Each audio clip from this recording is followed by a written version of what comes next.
greatest enemy. Them camps at 15th and JFK, listen, man, those boys used to be mad at Officer Morale to get them in their feelings, but rightfully so. Also, did y'all know that Muhammad is also a pedophile?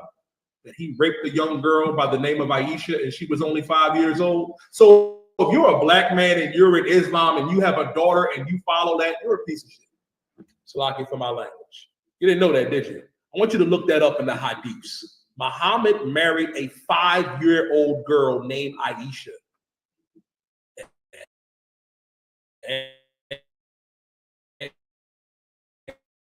And listen, and it get worse than that, young baby. And it's a damn shame. Read what you got. Oh, God. This is the book of the second sword, chapter 2, verse 122 in the Quran. Go ahead. O children of Israel. Oh, who? Children of Israel. Yeah, the Quran says in second surah 122, O children of Israel, read. Remember my favor, which I conferred upon you. Remember my what? My favor, which I conferred upon you. My favor that I bestowed upon you. So you mean to tell me in the Arabs book, in the very Arabs book, it says what to the Israelites? O children of Israel, remember my favor, which I conferred upon you. He read. And that I exalted you above all your contemporaries. And I read that last line again. And that I exalted you above all your contemporaries. Let me get that real quick. Let me see it real quick. I don't believe it. Let me read that. I don't believe you, brother. Let me see that for a second. Oh, goddamn, it says that. So why the fuck would I want to be in Islam? Why would I want to be in Islam? Why? I just read it out of the Quran. Brother just read it. In second surah 122. Remember, O children of Israel, my favor that I bestowed upon you, and how I exalted you above all the nations. That's also in the Bible. Give me Deuteronomy chapter 7 and verse 6. Deuteronomy chapter 7 and verse 6. Why would I want to go and bow my head down to Iraq and look? God damn. Don't they be putting a little coal on there? Don't they be slamming their face down? Where you get that little burn mark right here? Looking like Dawson from Street Fighter? God damn. That's what you want? No. The Quran is toilet paper. It's a comic book. It's the figment of the imagination of Arabs. We just read it in second surah 1 and 22. That remember, O children of Israel, my favor that I bestowed upon you. Meaning in the very Arabs book, it says that blacks, Latinos, and Native American Indians are the greatest people on the earth and above everybody. Did you know that's also in the Bible? Read Deuteronomy chapter 7 verse 6. This is the book of Deuteronomy 7 verse 6. For thou art an holy people. For thou art an holy people. The word holy means to be separate, set apart. I know a lot of you think that your pastor is holy. He proved that he ain't holy. He proved that he's a crook asking for $40,000. Your imam proved that he's a crook asking for money and donations, selling shea butter and dresses on the street and red dye for your beard. The Bible says that the children of Israel are a holy people. Holy meaning separate or set apart. Keep going. Unto the Lord thy God. Unto the Lord thy God, meaning we are separate unto the Most High. We just read that. Separate unto the Most High. Keep going. The Lord thy God hath chosen thee to be a special people unto himself. Read that last line again. The Lord thy God hath chosen thee to be a special people unto himself. The Lord thy God said that he chose blacks, Latinos, and Native American Indians to be a special people unto himself. We just read that out the Quran. Where do you think the Quran got that from? So just to let you, black and Latino Muslims know that the Bible, that the very Quran that you love, that you'll die by, inshallah, I understand, that same Quran says that you are better than all of them Arabs. So right. Why the hell will you want to be a second-class citizen to the Arabs or to the oppressor when you are first class to the Most High God? He said that we are a special people unto himself. Read on. Okay. Above all people that are upon the face of the earth. Shalom. Above who? All people that are upon the face of the earth. We are above all people that are upon the face of the earth. The children of Israel, that First Nation man and woman, that Seminole Indian man and woman, that Latino man and woman, La Raza, that black man and woman in Haiti and the West Indian Islands in America, we are God's chosen people, and we are above everybody. Above everybody. That's what we got to realize and understand. That's what we have to understand. All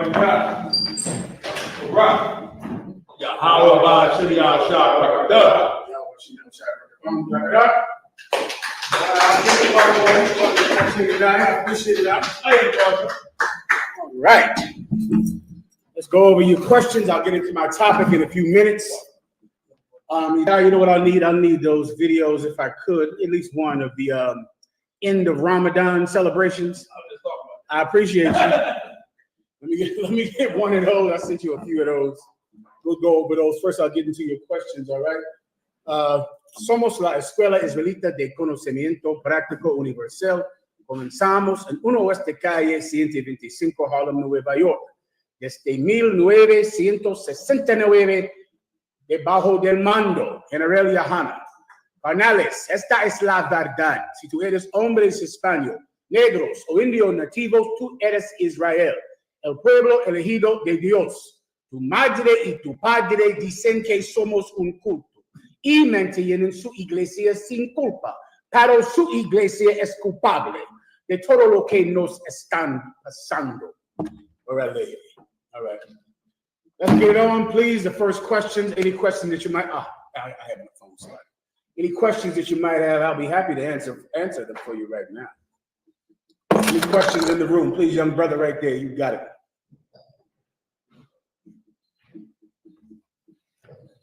Right, sir. Can I get a breakdown of Matthew 7 and 6? No problem. Matthew 7 and 6. Whenever you're ready, if you would like to read, you can. If not, someone else can read for you. Either one. Matthew 7 and 6. Give not that which is holy unto the dog. Read that again. Give not that which is holy unto the dog. Keep going. Neither cast ye your pearl before swine.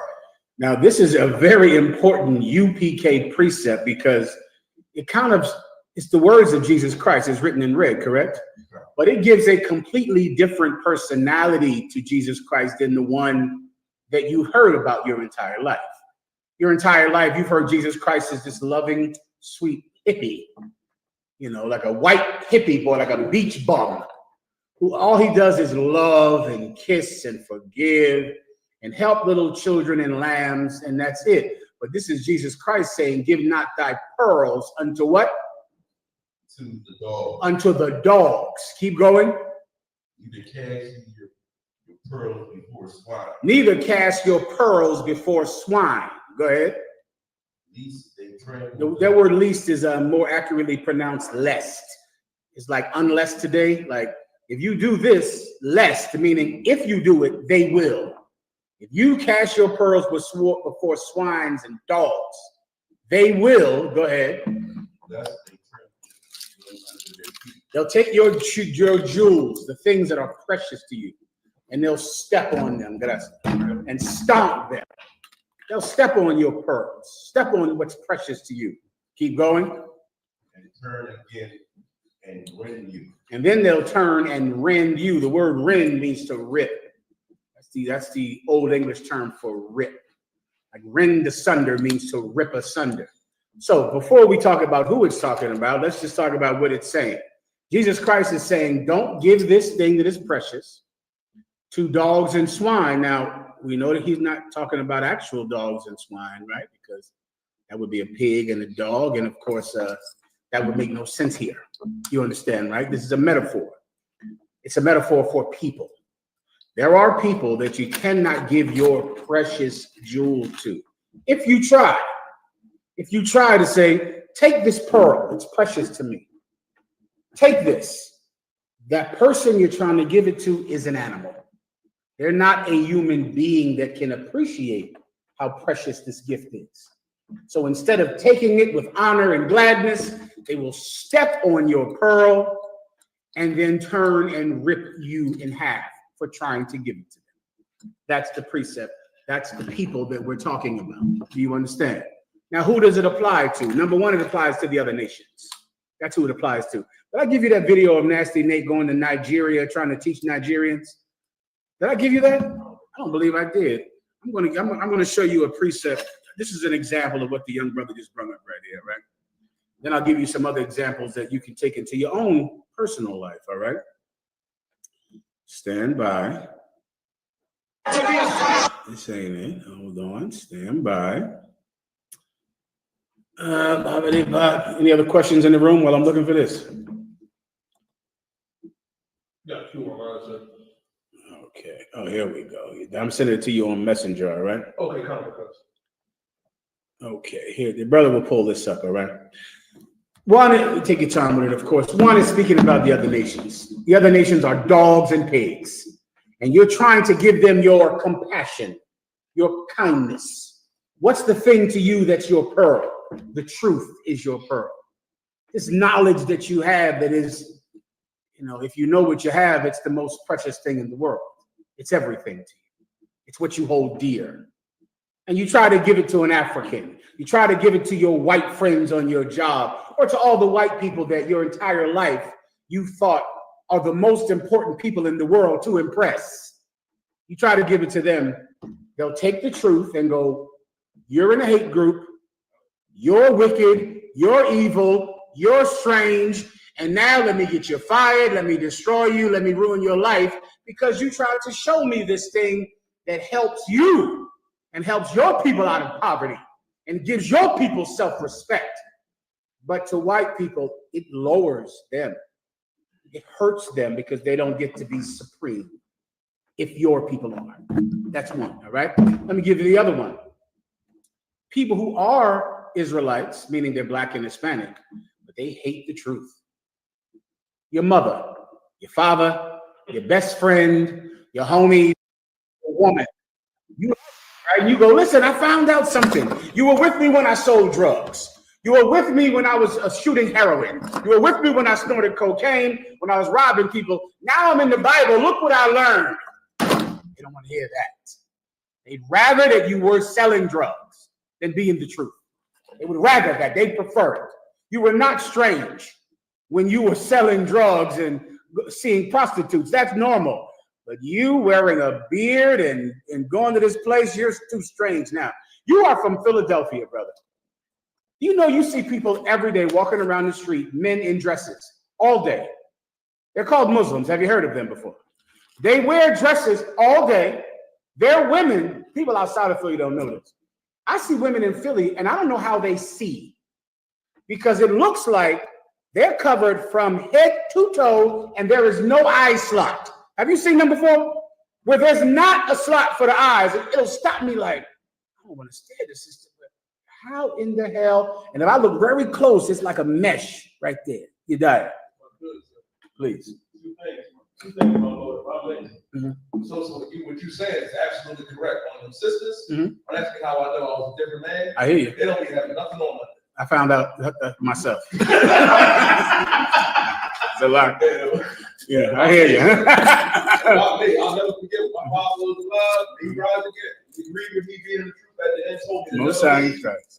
Well done. When I first told my father about the truth, he took that Quran and he threw it at me and kicked me out of the house. Listen, well, he repented and thank the Lord for that. Give him a hand. Give him a hand. There are people out that their allegiance to their own lust makes them an animal. They're animals because of that. They're not people that can discern things because of wisdom or right and wrong. They discern right and wrong based on what feels good to their penis and vagina, what fills their stomach and their mouth with happiness. They don't determine right and good based on the Bible. So when you try to give it to them, they're going to hate you for it. And then they're going to hurt you for trying to teach them. Do you understand? If you read above it and below it, you'll see. Would you like to play this one? Oh, no, go ahead. Please.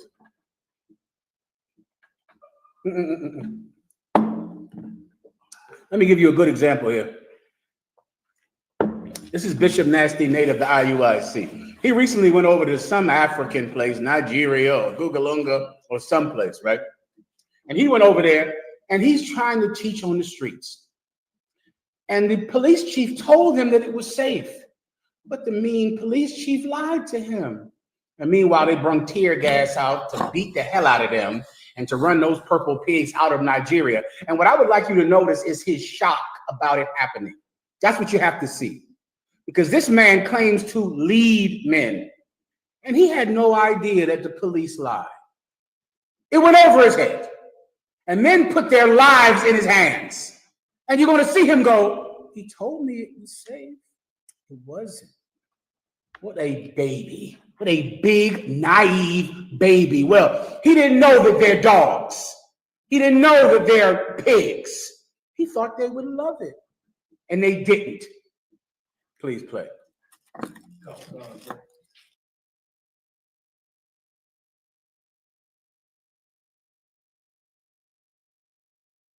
It'll be, illuminate your question for you a taste more, right? And I'll get some other questions, okay? Any other questions in the room? Let me get one online if that's the case, Shadai, if you're able to do them at the same time. Maybe the brother can read it for you from the chat room. Okay, you mean, so they can't hear me. Okay, no, let them hear the tape.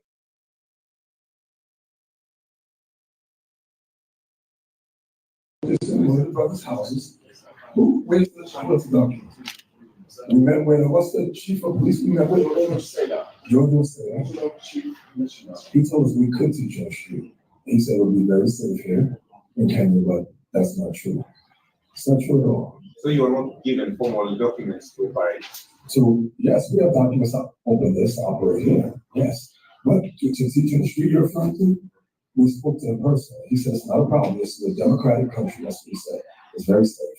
What informed the broadcast that he is saying that? The church. The Christian church. The Christian church called the police. What do you do? Why are you confused? Just worried and just concerned. Nor is he a good leader either. And that's why he believes some African, sheriff that told him it would be fine to go down there and teach these people that eat feet every day, that eat human feet. You can come down here and teach them. They're going to love it. You can come down here right after they finish eating some albino girl's foot off. They'll come over here and they'll listen to your gospel garbage. He didn't realize they were dogs because he's a child doing a man's job. You understand? All right, next. Próximo preguntas. Preguntas. This is from Sister Deandra. If I may ask a question, Adawan, would you break down interest on money borrowed? And is it lawful to willfully give interest to your brother if they loan you money for whatever you're with? Right. Interest on money borrowed in the Bible is called usury. That's the biblical name for it. Meaning, I loan you $20. I expect for you to give me $30 in a week. I loan you $30. I expect for you to give me $33 in a week, right? And most people, if you don't have $33 in a week, then that becomes a new loan. Now they just loaned you $33. And now you owe them $36 in a week. You don't pay that $36, you just made a new loan of $36. That's called compound interest, young brother. Everyone understands? Well, that's how America works. That's this entire place. This entire place runs on interest. It's everything. It is the biggest thing in the world. And being able to enforce usury on countries and people is how America got so rich. I'm giving you the most basic understanding of American economics that you could possibly understand. This is it. It's the banking system. It is how every bank on the planet Earth works. It's also how loan sharks work. It's the exact same thing, except the banks do it. The banks are legal and loan sharks are not. All right. Sometimes what's those places that you can go make a loan on your paycheck weekly? They used to have them. They still have those places where you go down there and you can get a loan from them, a payday loan, right? They used to be very popular 10 years ago. It's the same basic thing. Now, According to the Bible, if you want to pull the precept, you can for me, Yediah. It is absolutely unlawful to charge another Black or Hispanic person interest. It is a sin to do that. Why? Because in doing so, you oppress them. This is how America got so rich, through oppression. It is the oppression of the poor to charge someone interest on a loan.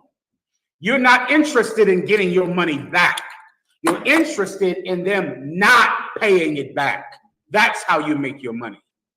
You don't make your money if they give it back to you in a week. If they give you $30 in a week, you made nothing. The banking system operates because it thrives and succeeds when you default on a loan, because then they charge compound interest. It gets taxed on to the principal, and then now they own Haiti. They own Mexico. They own Pennsylvania, New York. They own states because states had to borrow money. Countries have to borrow money. They own you because of your student loan, your car loan, your mortgage. They own you. They own you. The Bible says we can't do that to one another, Rock. We can't oppress one another. The Bible says we absolutely can oppress the other nations. It is lawful to oppress someone outside of your race. It is in the Bible. You absolutely can and should do it. So if you are in some way loaning money, legally, of course, to a white person or African person, you should charge them interest. It's the right and wise thing to do to make sure that you can maximize the benefit of giving that loan. You should not maximize the benefit of making loan to your brother or sister. You should either give them the loan, expect to get it back on time, or don't give them the loan. Both of those things are absolutely lawful. You understand? That's the Bible. Anything else? Colin Khan said she had another question. Mm-hmm. Sister Andros wanted to know, she said, Shalom, Yahweh Shem, Muhammad, my son asked for a breakdown of the sons of Tola in 1 Chronicles 7:2. She said, I got his name from the scripture. Let's hear it. What? This is the book of 1 Chronicles 7 and verse 2. And the sons of Tola, Uzziah and Raphaiah. Mm-hmm. You read verse 1? This is the book of 1 Chronicles 7 and verse 1.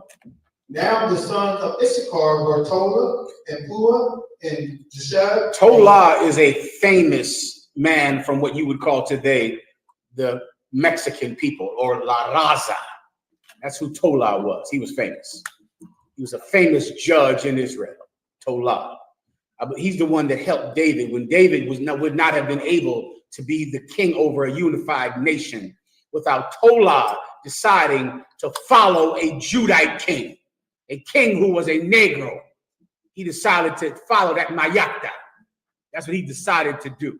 And because Tola did that, David became king over 12 tribes because of what Tola did that day. And because of that, the tribe of Judah should be ever thankful for the Hispanics, ever thankful to the Mexican people and to all Hispanics, because the tribe of Judah would not have a Judite king on the throne without the Hispanic support.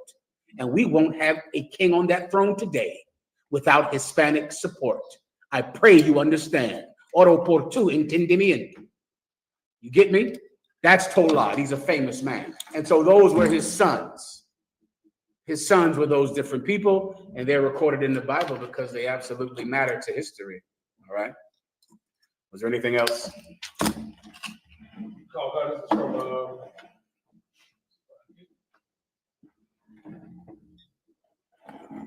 This is from Officer Ali Rock. He says, Sloppy General, can you explain what Paul meant in Romans 3 and 7? I would like to be able to give the proper breakdown. No problem. This is the book of Romans, the 3 and verse 7. For if the truth of God had more abounded through my life. Through my what? Through my life. Keep going. Unto his glory. Mm-hmm. Why yet am I also judged as a sinner? All right. What's the question that everyone should ask right here? It's obvious. This is Paul saying, if the truth have abounded through my life, then what? Unto his glory. why yet am I also judged as a sinner? The word abound is like a rebound, or it grew, it jumped, it leaped. The truth grew. The glory of God grew. Leaps and bounds. That's what abounds means, right? Leaps and bounds. Because of my lie, then why am I counted as a sinner for doing it? Now, all I need to know is what lie is he talking about. That's all I need, and you just need a little bit of reading, and you shall see. Anyone online can answer it. Anyone that would like to answer it can. What is Paul even talking about? What lie is he speaking about? Let me tell you what's the common. Many of you might have never heard of how usually it's Muslims or fake Israelites or people that don't believe in the New Testament. That's Sakari cat. You familiar with who he is? He likes to have his wife put a strap-on dildo in his butt for their sexual fun night. That's a weekend at Sakari's house. A weekend at Sakari's house is his wife, is after they have a fine meal at, I'm sure, a nice Applebee's or Olive Garden, they go home, have a few drinks, put the kids to bed. He kiss his daughter and kiss his children and put them to sleep, and then put on Netflix and chill with his wife. And at the end of a night of drinking and dinner, his wife straps on a dildo and plunges it in his butt. That's the weekend at the Sakari house. Well, he also didn't believe in the New Testament because of this precept, because Paul was a liar. So since Paul was a liar, the Sakari said, the New Testament is garbage and I don't believe in it. You die. Go ahead.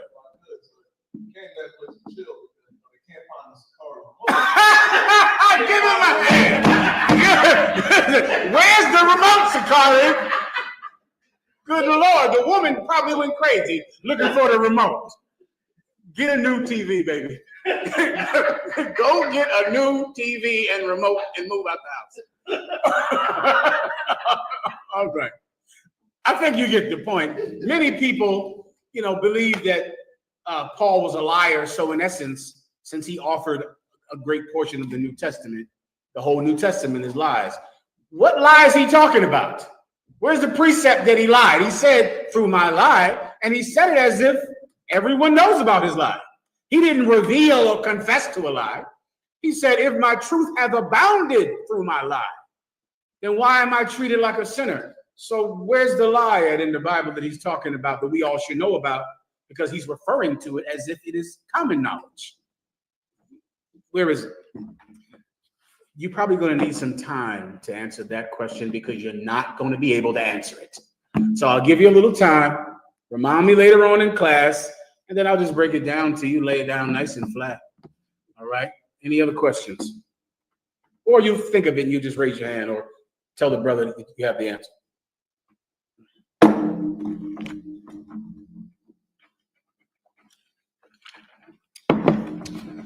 Any other questions? Come, sir. This is from Captain Mashak just sent me the video of when the Sakari got attacked by those Nigerians. I'll save that. I'll send it to you and all the brothers in case you need it. All right, go ahead. They might send it to Officer Yediah Mashak and to the Yahweh, I think in Atlanta. Send it to him and to the Ephraimite in New York. All right, I'm ready. Anything else? Call Gonzalez from Jacob Issachar. Mm-hmm. He said, General, with your wisdom and knowledge Please. and understanding, can you please give me a general breakdown of Exodus 21 and 1 through 4? If you want, sir. No problem. This is the book of Exodus 21 and verse 1. Now these are the judgments which thou shalt set before them. Go ahead. Verse 2. If thou buy an Hebrew servant, 6 years he shall serve, and in the 7th he shall go out free for nothing. Go ahead. Verse 3. This is the law of servants, right? If you buy a Hebrew servant, he shall do what? 6 years he shall serve, He'll serve you for 6 years. Go ahead. and in the 7th he shall go out free for nothing. And then the 7th, he shall go out free for nothing. What does it mean when it says go out free for nothing? Could I say, please, answer this. Then answer this, please. Go ahead.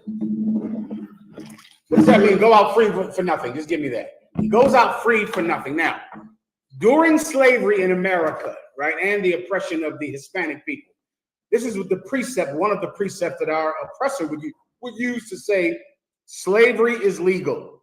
Spain used this to say that what they were doing to the so-called Hispanics, Latinos, was legal. The white man in America and Great Britain used this to say what they were doing to the West Indian Islands and to the Americas was legal because it's in the Bible.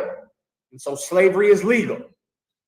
Is this talking about slavery that we went through in America? Did I say? Is this talking about slavery that the North American Indians went through, the Hispanics went through? What is he buying? Read it one more time. If thou buy in Hebrew servant. What is he buying? He's buying the servant. He's buying the servant's what? His body to rape it? He's buying the servant to look at him, look at his beauty. What is he buying? It's kind of in the name. I'm kind of giving it to you every time I ask you the question. Come on. He's buying the service that the servant provides. They have a name for that today. It's called a contract. Have you ever heard of one of those in your life? You know, I think LeBron James, he has a contract. Can he go play for the Knicks if he wants to? Can he go play for the Philadelphia, for the 76ers? You wish he could. But can he? No, he cannot. What if he says, listen, I want to play for the 76ers. I demand it. I'm a man. I'm free. I'm not a slave. Can he just go and play basketball for the 76ers? He cannot, because his services have been paid for by the Los Angeles Lakers. This is a labor contract, unless you're a white man. You see, when you're white and you read this, you think this is license for oppression, license for cruelty, license for abuse. If you're not a white man, it's a labor contract.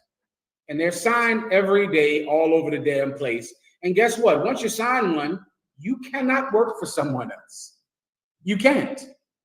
Once you sign a contract, if you sign a contract to be here, we have performers that have signed a contract to perform at the all-black party. Give Commanding General Yohana a hand.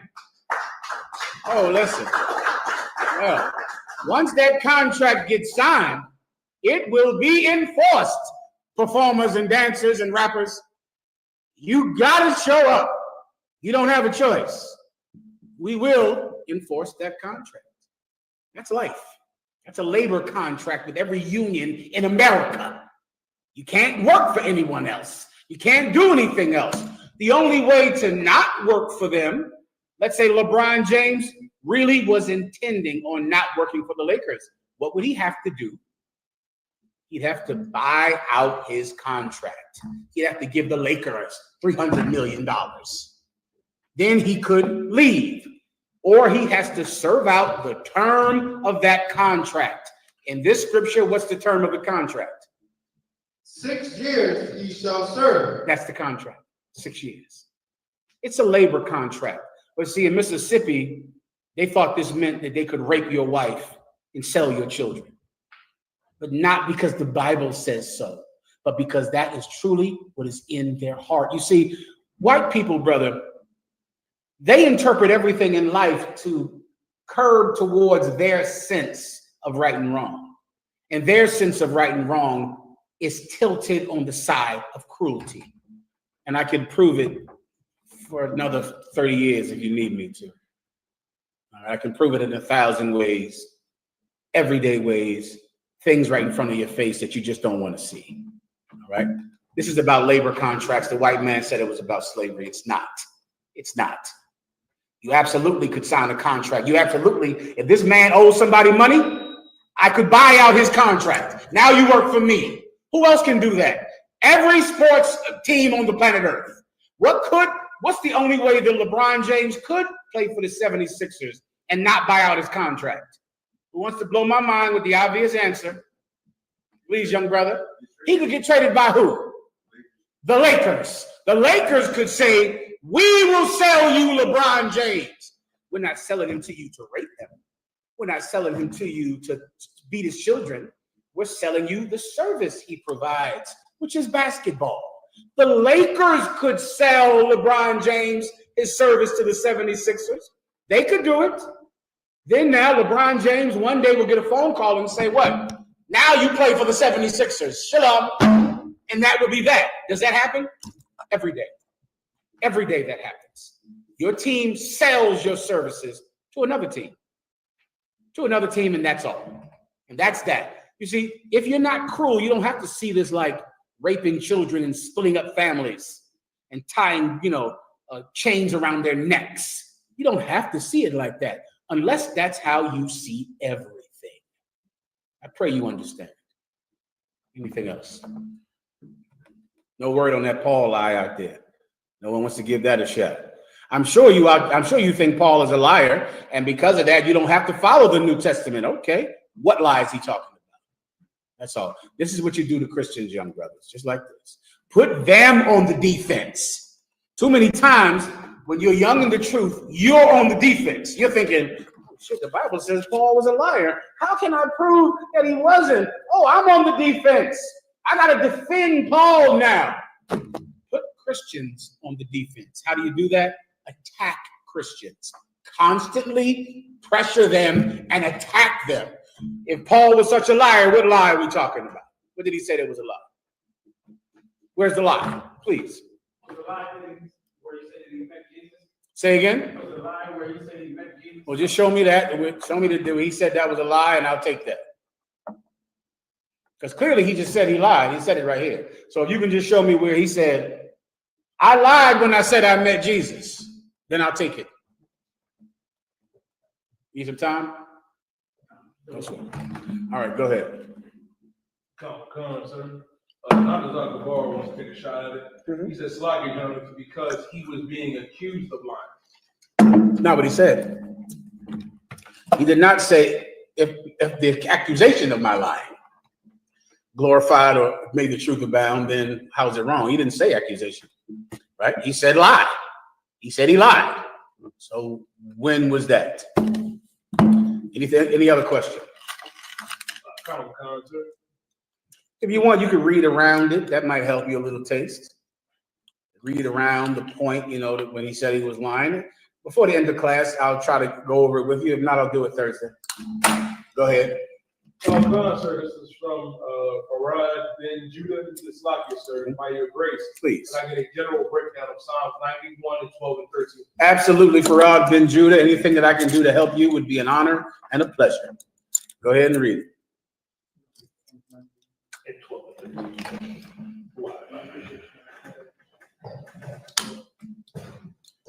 This is the book of Psalms, the 91, verse 12. They shall bear thee up in their hands, lest thou dash thy foot against a stone. Yeah, this is a precept about a time that Jesus Christ went through so that you can know what to do when you go through it. This is the time when he was absolutely depressed and he was considering suicide. This is the New Testament, correct? This is Jesus Christ refers to this when he was battling Satan and contemplating suicide. This is the precept he was referring to. So now I'm not speaking about that now. Let me just go straight to this. Read 2 verses above it. Come down. This is the book of Psalms 91, verse 10. There shall no evil befall thee, neither shall any plague come nigh thy dwelling. Yeah, this is the Most High God telling David, no evil shall befall you, neither shall any evil thing come to your house. Keep going. Verse 11. For he shall give his angels charge over thee. For the angels shall be given charge over you. Meaning what? The angels will be charged with guarding you. That's what this is about. Many of us can't see the fourth dimension. All you see is the danger outside your door. The planes falling from the sky. A lot of you right now are terrified to fly to Atlanta because of the plane crashes. I know you're scared. You see, Donald Trump is a damn idiot, and he's in charge of the government, and the planes are dropping out the sky. A lot of you were afraid to fly before Donald Trump became president and the planes started to drop from the sky. You know why? Because you can't see the angels outside of that plane, guiding that plane to Atlanta, Georgia. You don't see them. In your mind, you feel the turbulence. It's a little tight tube. If you're rising up off the ground, your carnal eyes can't see that there is an army of angels outside of that plane, making sure that that plane does not go down. If you could see that, you would have something that is essential to serve Jesus Christ, and that's courage. You're going to have that. Precepts like this are what Jesus Christ remembered when he began to lose courage, when he began to fall weak. He remembered that this precept is in the Bible. He remembered it, and he knew what it was actually about. When Satan tried to tell him that it was about throwing yourself off a mountain, he knew, I can't tempt the Lord thy God. I can't make God angry by making him think that I believe I can throw myself off a mountain and an angel will catch me. That would make God angry. That would tempt him. That's not what it's talking about. But I can go from my house to my slavery. I can go from my house to Atlanta, Georgia on a plane. I can do it. That plane is protected. There are angels that have charge to make sure it doesn't crash. You understand? Keep going. To keep thee in all thy ways. To do what? To keep thee in all thy ways. To keep you means to protect you. Like a zookeeper or, that term keeper, right? Keeper means this person watches over this other person. Well, there are angels that keep you, that watch over you. They watch the plane you're on. They watch the van load of brothers going down to Atlanta, Georgia to go to the Passover. They're watching over you. There are angels there. You can't see them, but you better believe they're there. And if you do, then you won't be scared to death to stay in your house, to never leave the corner of your block. You want to be one of those people? You know who they are. They're where you left them back in high school. They're there because going anywhere else terrifies them. You can't do the work of the Lord like that, young man. This is what this precept is speaking about.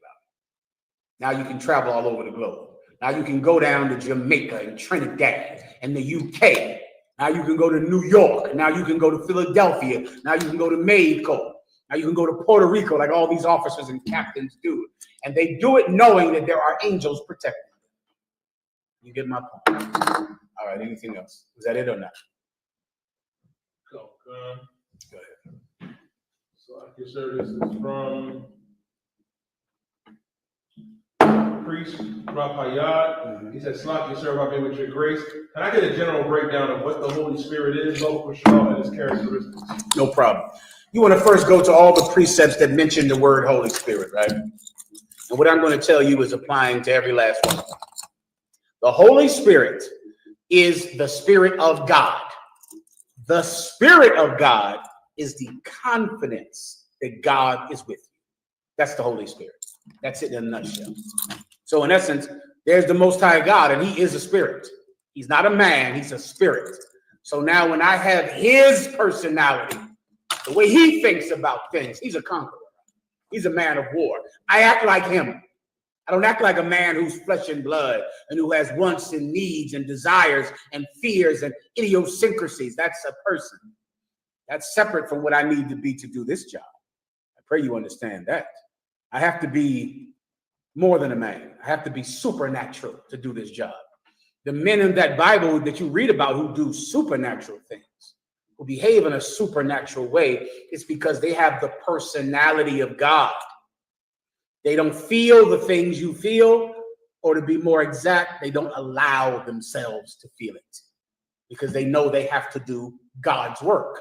To do God's work, you'll have to act like him, feel like him. So you push away your own thoughts and you say, well, God said do this. I know angels are here today, so I'm doing it. That's the Holy Spirit. It's God's personality, how he acts, what he thinks, how he walks and talks and believes and operates in life. There's all kinds of spirits. Can I give you more proof?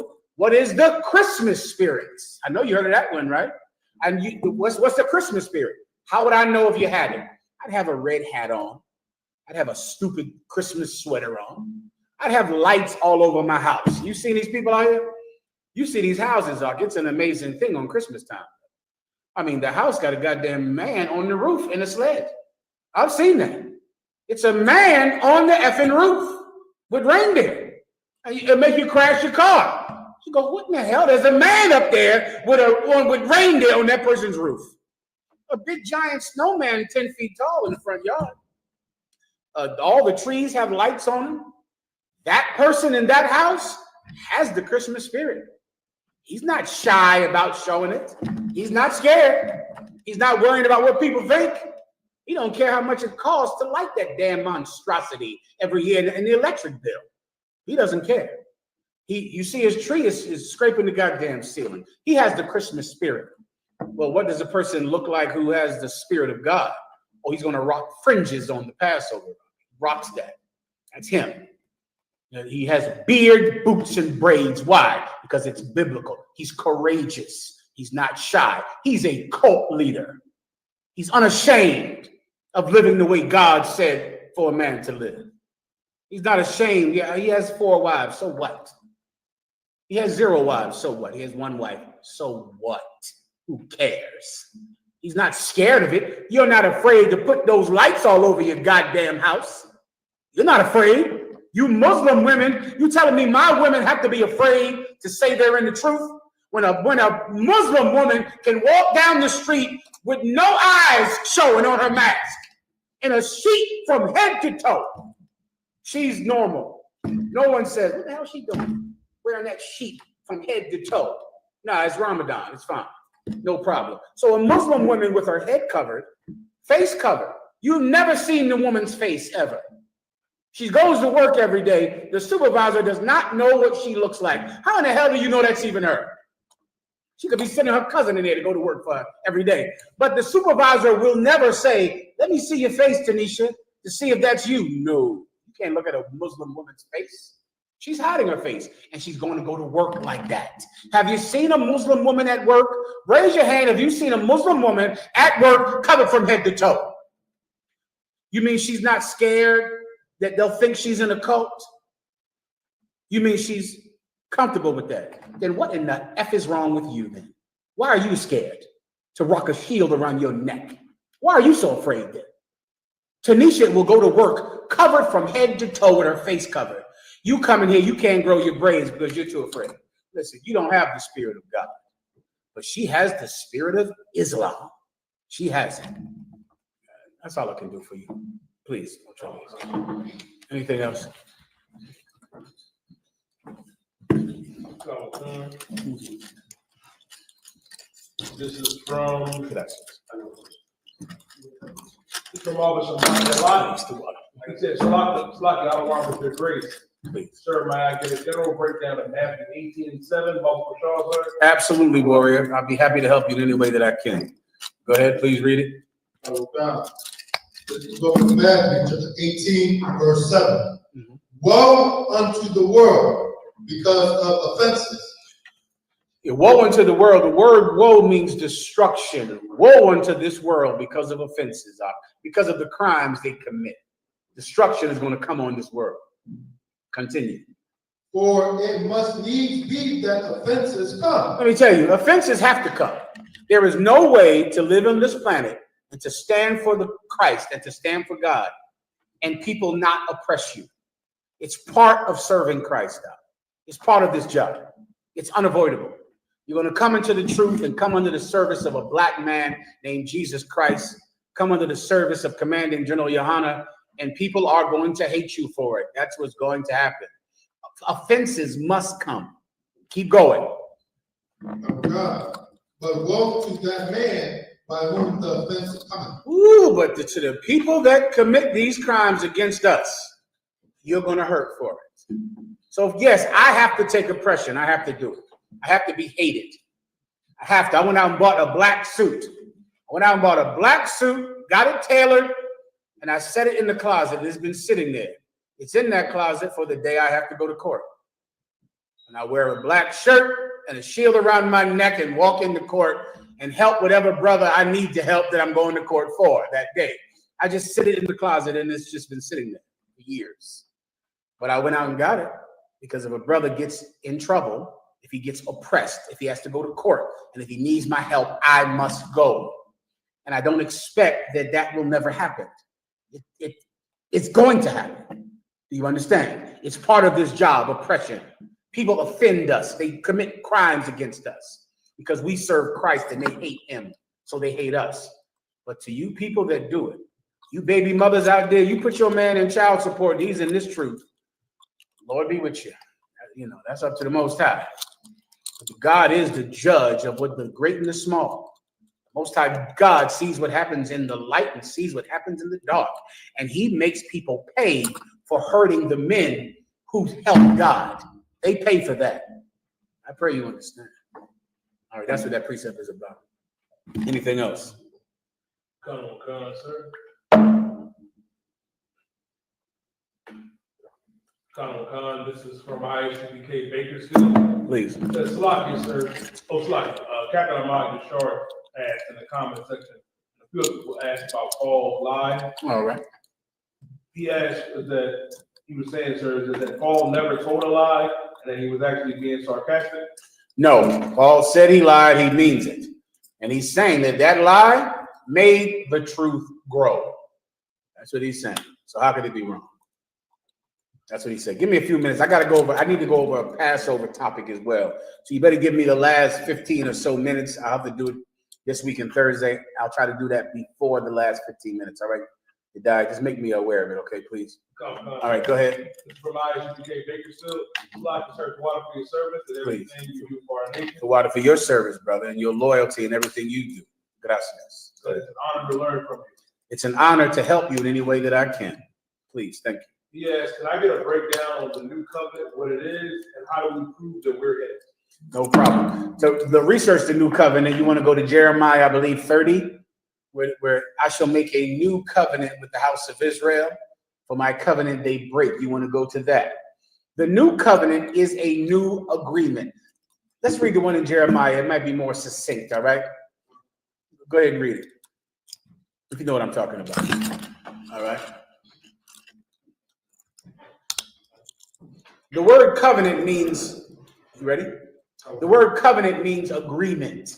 That's what covenant means. It's an agreement, a promise, a bond.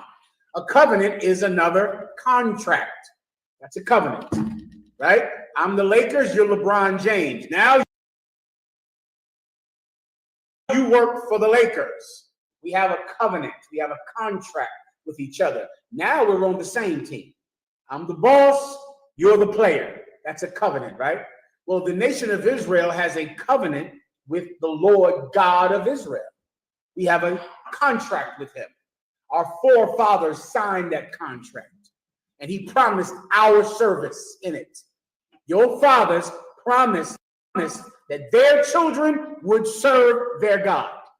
Your grandfathers made a promise to God. We are caught in it because he promised that we would do it. The grandfather said, the Lord, if you give me this, my children will serve you.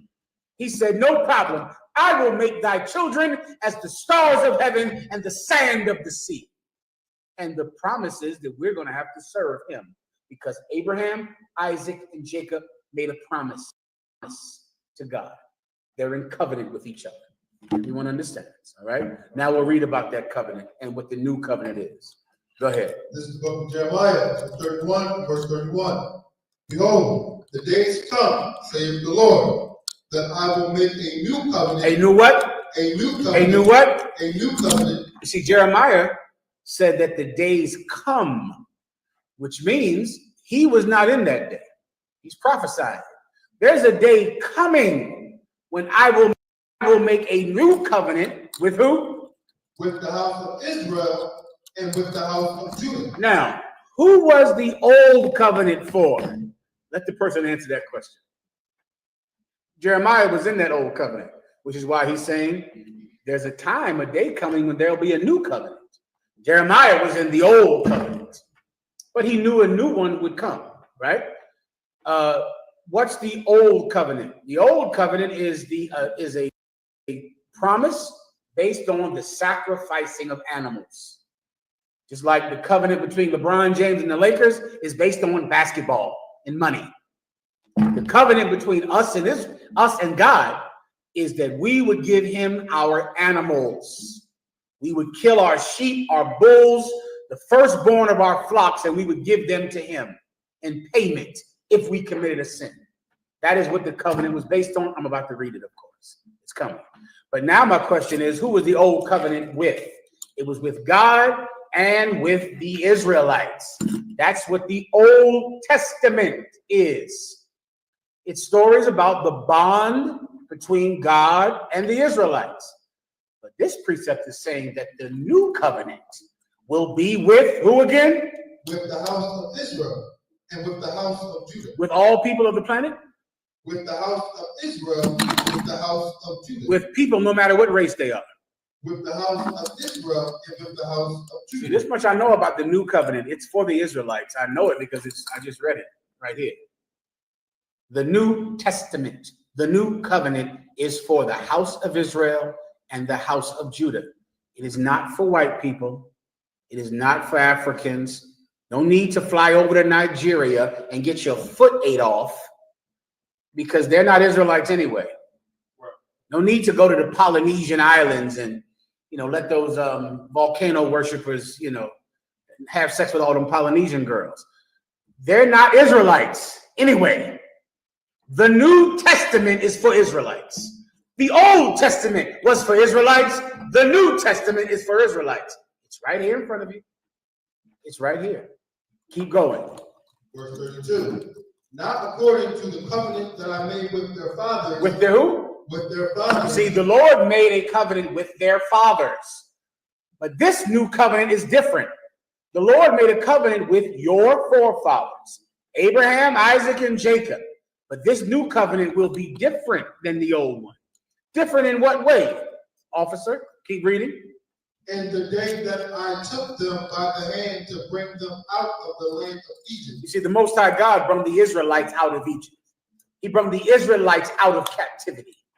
But he said, I'm making a new covenant with the Israelites, but it will be based in something different. It won't be like the old one I made. This is why. Keep going. Which my covenant they break. What did we do? Which my covenant they break. See, we had a covenant based on if you committed a crime, you'll give me a bull. You commit a crime, you give me a lamb. You commit a crime, you give me your best bull, your best lamb. We broke that covenant. We didn't keep it. We didn't keep it. The killing of bulls and lambs was never something God wanted. He wanted us to stop committing sin. He was hoping that if you gave up the best of your flock, that might give you incentive to not sin. It didn't work. Come on. Y'all read the precept, sir? Please. The book of Hebrews, chapter 9, verse 13. For if the blood of bulls and of goats and the ashes of an heifer sprinkling the unclean sanctify to the purifying of the flesh, how much more shall the blood of Christ, who through the eternal Spirit offered himself without spot to God, purge your conscience from dead works to serve the living God? Give him a hand. He's absolutely telling the truth. And what he just read is a direct precept for this precept we're reading right now. We broke that covenant based on bulls and lambs and burning sheep and things like that. We broke it. It didn't work. It didn't make us better people. Keep going. Although I was an husband unto them. Even though he was good to us, he brought us by the hand out of the land of Egypt. He saved our lives, man, from oppression. He was good to us. He was a husband to us. A good husband to us. That's a metaphor for he protected us. He took care of us. We still refuse to obey him. Still. Keep going. Saith the Lord. Verse 33. But this shall be the covenant that I will make with the house of Israel. Make with all people? With the house of Israel. Yeah, but this is the new covenant right here. And he makes it with the house of Israel. Keep going. After those days, saith the Lord, I will put my law in their inward part. Here's the new covenant. It's not going to be based on killing a lamb or killing your best sheep. I'm going to kill my best person. That's the new covenant. See, the old covenant is something you had to kill. The new covenant is based on something God killed, something he lost. It didn't help you when you gave up your sheep. Will it help you if I give up the most important person to me for you? Will that change you? Will that put it in your heart? Maybe that will inspire you to be a better person. It didn't kill you to kill. It didn't change you to kill your sheep. will it change you if I kill my son? Will that make you want to obey me? I was good to you. You still didn't obey me. Now, instead of you killing your sheep, I'm going to kill my son for you. Now, instead of you dying for sleeping with that man's wife, he did. Instead of you dying for lying and stealing, he died for your lying and stealing. Will that change you? Well, if it doesn't, then you're no more use to me. This is your final chance to change. I just summed up the new covenant for you. That's the new covenant in a nutshell. Everyone understands. Next question. This is from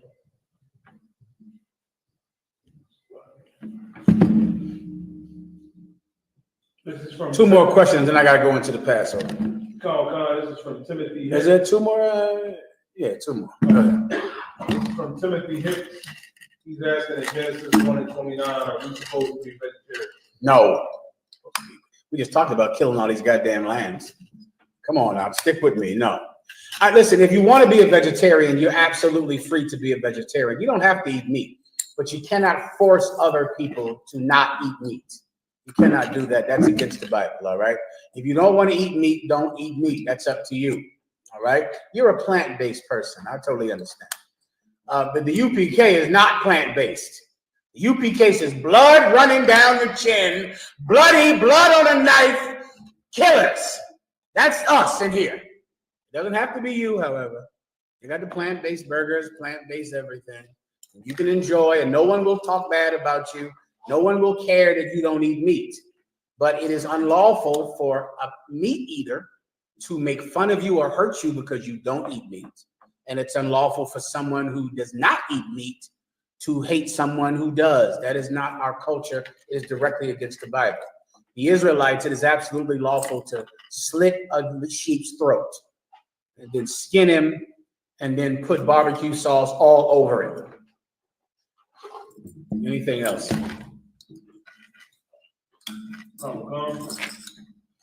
Matter of fact, shout out to Captain Akkad and the lamb slaughter. How'd I forget? Oh, man. Little lambs out there in Atlanta, Georgia, you got a bad day coming. Okay, there's some sheep out in Atlanta, Georgia right now eating grass and hay. They're having a good life out there. They got a bad day coming up next week. They're going to have one bad day in their entire life. That's better than I can say. Shit, I done had a ton of bad days. That sheep is going to have one bad day. Right now, he's eating grass and frolicking and playing right now in Georgia. He's having a good day. Round about 2 weeks from now, he's having a bad day. Everyone understands. Anything else?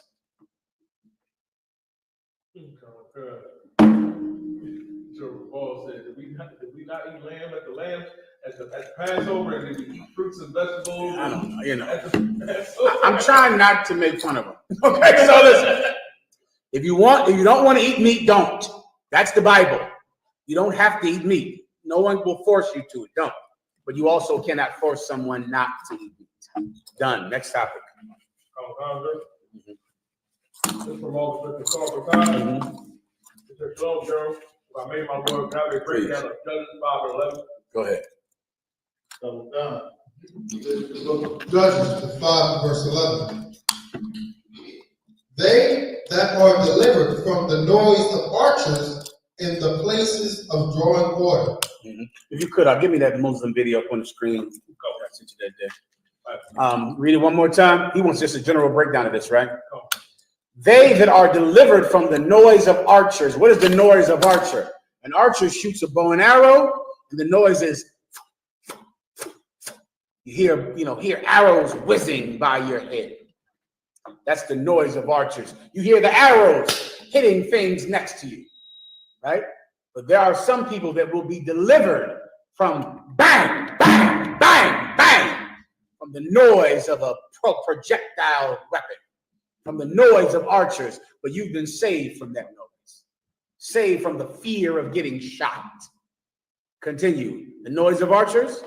And the places of drawing water. And the places of drawn water. What does it mean to be delivered from the places of drawn water? What's that? Read it from the top again. Let me try to get the whole thing. Go ahead. They that are delivered from the noise of archers in the places. You said "and" or "and"? They that are delivered from the noise of archers in. Please. In the, go ahead, come on. In the places of drawing water. Yeah, what's the places of drawing water? A well. You're at the well. You're drinking. You're not afraid of getting shot anymore. You're in the truth now. There are angels around you now.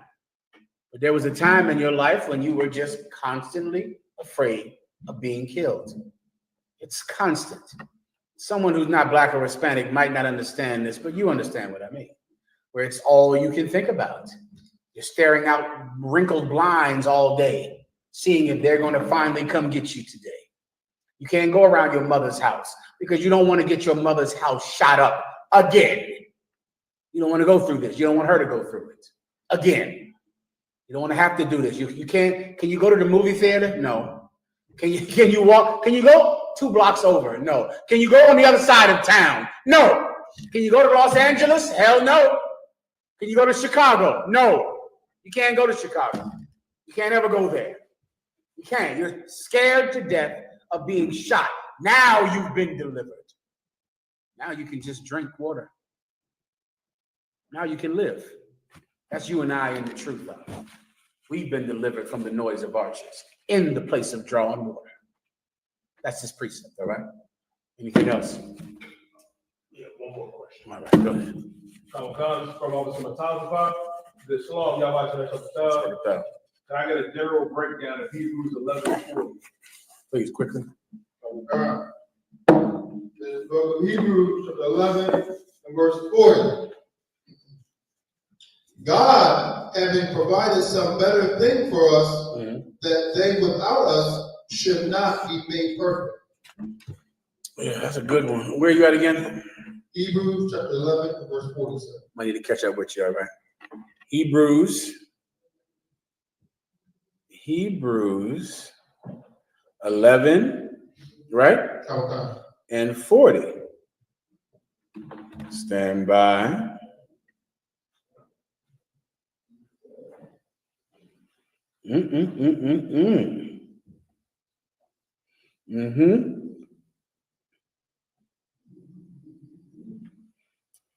Received it. This is good. They were still, yeah. Okay. Read 39. Okay. This is the book of Hebrews, chapter 11, and verse 39. And these all, having attained a good report through faith, received not the promise. When you read above this, it's going to talk about just heroes in the Bible. People that men and women that did amazing things because they believed in God. They received a good report. They believed in the promise of God. They believed in the fulfillment of the covenant of God. They believed that we obeyed God instead of cursing us and enslaving us. And instead of turning his back on us, he would protect us. And because of that belief, they did amazing things. Now here we are. You see, it's one thing to read the Bible. Will you live it?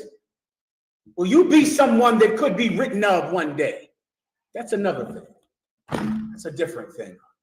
That thing is what we have decided to specialize in the Israelite School of UPK under commanding General Yohanan. We live lives to be written of. That's the point here. If you don't realize that, you're in the wrong place. Keep going. Verse 40. God, having provided some better thing for us, that they without us should not be made perfect. God, having provided some better thing for us, which without us, they should not be made perfect. Meaning, the thing that we have is from them. It's from them. And without us, the work of Jeremiah, the work of Ezekiel, the work of Paul, the work of Peter cannot be made perfect if we don't carry it on. We're making what Jeremiah did work. We're making what Moses did work. We're making the death of Jesus Christ matter. It matters because it changed me. It made me different than I was before. Has it changed you? And that's what you have to ask yourself. Many times in life, young brothers and sisters, religion does not change people. Can I show you an example? Please play this video. This is what we have to learn from here in the Israelite School of UPK. Whenever you're ready, let me know and I'll stop speaking, all right? Play it now, sir. Sawada.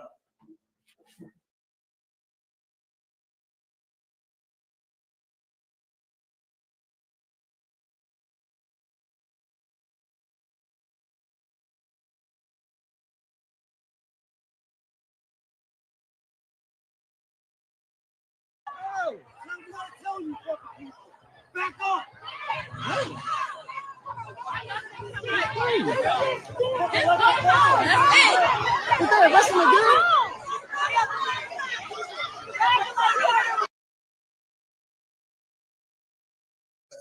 It's the end of Ramadan. It's called the Ennis Festival or the Injin. It's whatever. It's the end. Yesterday or today, this weekend, past weekend was the end of Ramadan. Ramadan is a very important holiday in the Muslim culture. If you're from Philadelphia, you might have seen, it might have seemed like it was raining Muslims over the weekend because they were everywhere because it was the end of Ramadan. Philadelphia has the largest non-Arab Muslim population on the planet Earth. Only Michigan has more Arab Muslims than Philadelphia. But non-Arab Muslims in Philadelphia, this is the largest amount of people anywhere on the planet Earth here in Philadelphia. So here in Philadelphia, you saw so many Muslims, and they celebrated the end of Ramadan. This is how they celebrated it. Play it.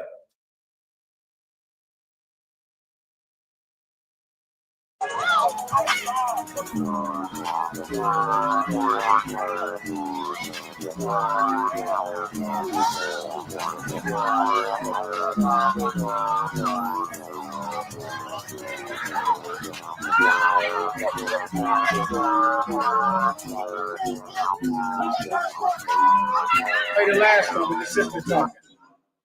This is how they celebrated the end of Ramadan. It's the holiest time of the year for a Muslim. It's the time with that big crescent moon they all worship. And that little star right in front of that moon. It's when you can see it clearly in the sky. Those are the two gods of Islam. Islam is the worship of the moon and a star. And I have it in my Bible dictionary. I forget the name of it. Uhus and Urus. It's the name of the moon and the star.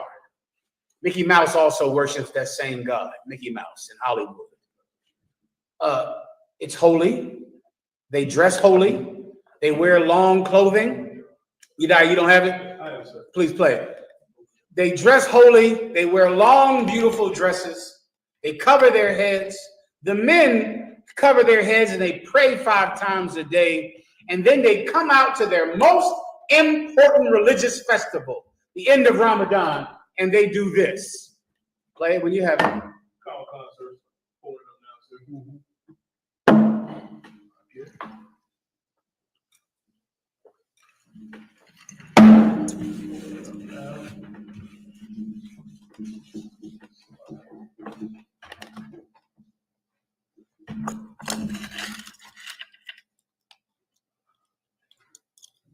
Let me know when they can see it online.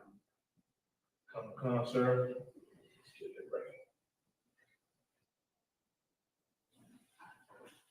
Am I missing questions in the room?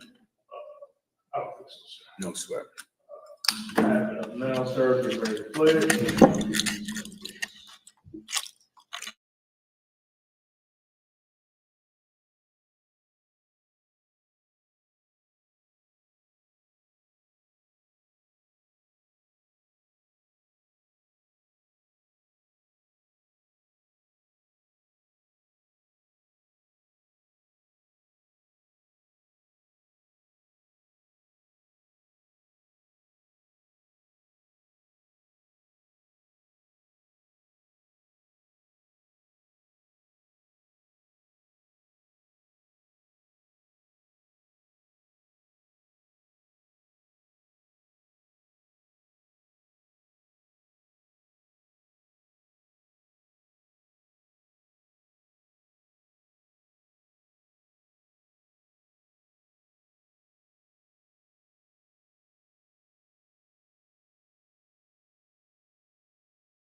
everywhere. Oh my gosh, they're shooting. Everybody's running over each other. I'm helping people up.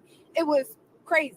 The little kids is shot. Everybody got blood all over them. My friend Dad was saving people, throwing them in between the cars, saving people that they was coming up out their stuff. It's crazy. It's a lot going on out there. It was the Eid. We're Muslim. It's Eid Mubarak. This supposed to be one of the best days of the year for us. I don't understand what's going on. I don't understand why they came there shooting. We put the guns down. Please stop shooting at random stuff that has nothing to do with the people we don't have nothing to do with it. We're just civilians. Please put the guns down. This is a sister who went out to celebrate the most holy time of the year for Muslims, and so many people got killed and shot. They got shot outside the mosque. They got shot at every Ramadan celebration. Because here's the problem with religion. Because it is not based in the worship of the one true living God, it does not change people. And because it doesn't change people, I have license to come in here every week and talk about how evil Islam is, because it doesn't stop you from selling drugs. It doesn't stop you from having sex with whores. It doesn't stop you from being homosexual. I can always have the right to speak about Christianity, because being a Christian does not stop you from being a sexual deviant. It does not stop you from stealing and lying and murder. So I can always shame and embarrass a Christian. This coming up a few weeks is the Passover. You better never do anything in that Passover to embarrass or shame this school.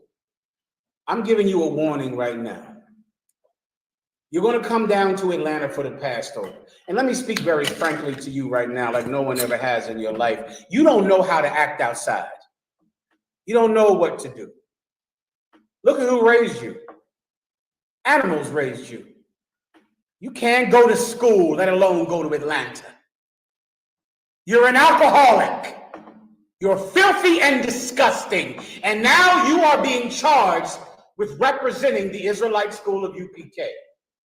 But you are not allowed to embarrass us the way that these Muslim women embarrass Islam. You're not allowed to embarrass us the way preachers and Eddie Long embarrasses the Christian church. Anyone who comes to that Passover, and if you do anything that reminds me of your mother, your father, your neighborhood, I am going to kick you out of this school if I have to cry tears in front of Commanding General Yohana to do it.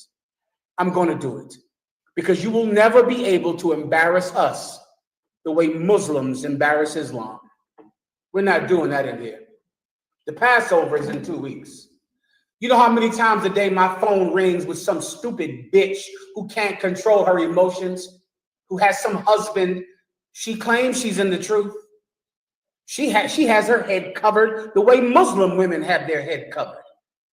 But yet her husband has another woman. So she's fighting him. She's pulling a knife on him. She's driving down the street 80 miles per hour, chasing her husband, who won't talk to her because he won't talk to her. Bitch, do you think I'd give a fuck? I don't. I will kick you out of the school and your husband. You think I care about you or your husband? I care about One West. You think I'll let a Christian say they went to Atlanta and they got drunk, they fought in the lobby, they shot each other, they smoked weed? No one will ever embarrass me the way I embarrass other people. That's not going to happen in here. I'm going to have you kicked out of the school if I have to cry to Commanding General Young. If I have to lay down on the floor and hold my breath, I'm getting rid of you. Camp leaders, do not bring someone to the Passover who you believe will embarrass you. Because if you're a camp leader, and if I walk into the fucking lobby and I see one bitch crying, I'm going to ask her, who is your camp leader? Why are you crying in the lobby of this hotel? Do you know every year I have to go into the lobby? I'm tired already. I'm tired, and I want to come back from the Passover right now. As we sit here, Yediah, I'm ready to go home. I'm ready to leave Atlanta and come home right now. I still haven't cut my fringes. My fringes are uncut, Yediah. How about yours? Yours cut? I gotta cut fringes. I don't know if I'm gonna get to it. You understand? Why? Because I'm answering the phone all day with you and this alley cat you had to fuck because you can't control your penis and you had to have sex with this woman. And now, of course, she wants to change. She wants to be in the truth. She don't want to be fucked and left. She wants to come to the Passover. Here's the problem. She can't handle stress. Do you know how much stress it is to go to an airport? That's stressful. You marry women and you marry men who can't handle the stress of travel. The airport is a stressful place. There are long lines there. You have to wait. It's crowded. When will my phone start to ring the day that people are in the airport? It's going to happen. I'm going to write down every name. Every name. Whoever needs my help during the Passover week, I'm going to hurt you for it. It's going to happen because the Passover, unlike every other day in your life, is not about you. You see, you're selfish. You direct selfish up on this board right here. That's your fucking problem. You're selfish. Everything in life is about you. I got a marriage problem. I don't get enough attention. My wife getting on my nerves. I love to drink. You brothers out there, you think you can join the UPK and be an alcoholic. We drink because we're not alcoholics. You are an alcoholic. You can't drink. If you drink, you're going to get into a fight. You're going to get evicted from your home. You're going to get arrested. You don't know when to stop, Ak, because your father was a stinking drunk. Your mother was a drunk. Now you're being charged with coming to Atlanta, Georgia. You can't. You don't know how to act in public. Nigga, if you embarrass me, I am fucking you up if it costs me my rank. Who thinks I am playing? Have you heard about me? I am not joking. I mean this. You are not important to me. I was in the truth and you weren't even here. I don't even know most of your names. You know that, right? I don't know who you are. I'll give someone else your name. Before you die, it was sitting here, someone else was there. And then someone else was there. And then someone else was there. All I care about is the school. That's it. You cannot embarrass us. You're going to go to Atlanta, and the Passover is not about you. It's not about your marriage problem. It's not about your alcoholism. It's not about your anger at this thing or another. The Passover is about Jesus Christ. It is about him. It is not about you. If you are schizophrenic, you are not allowed to have schizophrenia at the Passover. Are you out of your fucking mind? You can't have schizophrenia here. Or you're an alcoholic. Not this week, you're not. Your problems are irrelevant. We have all year to deal with your many and varied issues that your family caused, but I have to fix. We have all year for that. The Passover is not about you. People make great sacrifices to come to the Passover. How much money does it cost to come to the Passover? You're going to recover from the cost of the Passover by next Passover. That's what's going to happen.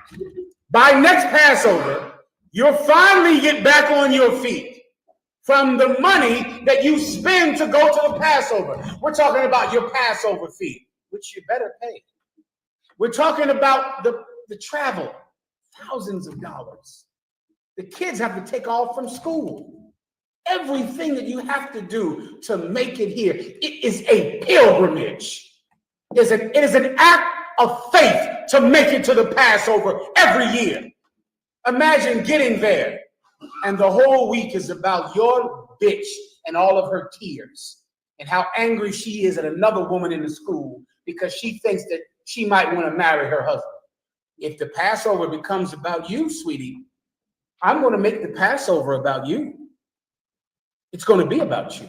You're drunk. People spend $3,000 to make it here that they don't have. That is an act of faith for them to make it there. If the Passover is about you being drunk, then my Passover is going to be about how drunk you are. Do you understand? That's all. Everyone comes to the Passover to have a good time, man. We live a stressful life. Our life is full of stress and oppression. We have one time of the year that we look forward to see people who we only know as faces on Facebook, faces on Instagram. You're going to see people at the Passover. You're going to go, oh, damn, that's the brother from Facebook. That's the brother from Instagram. Who is the brother in D.C. I met in D.C.? I was so happy to meet him. I forget his name now because I don't remember his name. But he was a good brother to see because I only know his name from the post he makes on Commanding General Yohana's show. I saw him in D.C. You're going to see people at the Passover that you never see. You only see their name. And you're going to see them and you're going to hug them. And you're going to go, damn, that's the brother, man, that makes those comments. That's the brother whose Facebook post I watch. The brothers from California that make excellent videos out there in California. Give them a hand. Out there in California, man, they make hilarious skits and comedy skits. They're hilarious. They're all superstars. You're going to see them. You're going to see Captain Tazariak. You don't get to see Captain Tazariak. He'll be at the Passover. Give him a hand. You're going to look at him. Talk to him. Come purchase some of his wonderful oils. You're going to see him. You're going to see people you never see. You know them as Facebook names. You're there to enjoy their company, to relish in their friendship and their kindness and their hospitality. You are not there to be troubled, to be angered, to be bothered because someone had to bring their personal issues to an event for God. Don't do it. Camp leaders, I'm going to blame you. Me, myself, this is not the will of Commanding General Yohana. This is my personal will, which means nothing because I'm not in charge. I would probably like to get rid of 15% of the captains in the school. I'd like to take your rank from you and make you officer of 5,000. The officers of 5,000, you're pretty strong. I'd probably leave you alone. Officers of 50, I'd probably make 20% of you troopers if I had the authority. I'd like to get rid of at least 15% of the 10,000s in this school. I think I could do better. I think I could get rid of you and find somebody better to do your job. Remember that when you come to the Passover this year. If you bring some drunk with you, some woman who's going to be sitting in public crying, then I'm going to blame your camp leader for that. I'm going to blame you for what your people do at the Passover because it infringes on the fun, the good time, the camaraderie that we're there for. We're not there because of your personal issues. Don't test me on this. Don't test me on this because everyone in the Passover comes there for fun. I am there to work. I'm not there for fun. I don't have fun with you. And whoever comes to the Passover that requires my work, you're going to get it. I pray you understand. With that, pass the class over to Police Officer Mahayaman.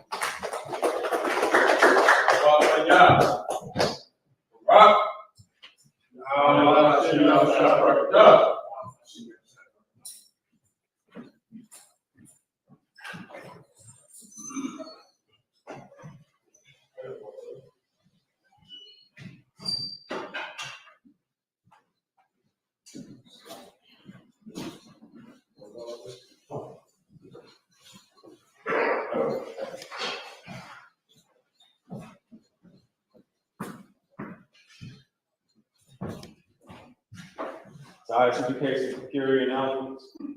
What ISUPK was on the 25th Street Hall, New York, under Commanding General Yohana. Move for new brother and sister. When a new brother or sister comes into the school, they are off limits for 6 months. They are to be saluted only. They are here to share themselves with the world. If they need transportation, the teacher will arrange it. After 6 months, if a brother or sister has an interest in a particular person, he or she must get permission from the head to speak to a brother or sister. There is another 6 months in which the brother and sister will report each other. After this 6-month period, the brother and sister will get permission from the head to marry. Ties, which is a commandment, you can find this in Numbers 18:21, Malachi chapter 3, verse 8-10. He's a tip in the Hebrew by Shabbat. 10% of every penny of any increase the Lord gives you, give to the treasury department. Priest fund, free will offering for priests, not mandatory, whatsoever among you would like. Upcoming holy convocations is the Lord's Passover, April the 12th, you know what I'm saying, in Atlanta, Georgia. Everybody make it down, you know what I mean, and pay your Passover fees, $200 a person. All right. And if any brother wants to be a trooper in the school to start wearing all black, blue shirt, pants, hair, being a scarf, with that, man of Israel, my job is to sin. We're going to give a person salute. Man of Israel. Oh, yeah, and if you don't know, you know what I mean, the margin is, you know what I mean, you stand like this, you know, your feet at a 45-degree angle, all right? This balled up like this, all right? We're going to give a courtesy salute. Man of Israel, I'm out Shabbat. I'm out. Barak. Yahweh, Hashem, Yahweh, Shabbat. Top. Pastor Smith.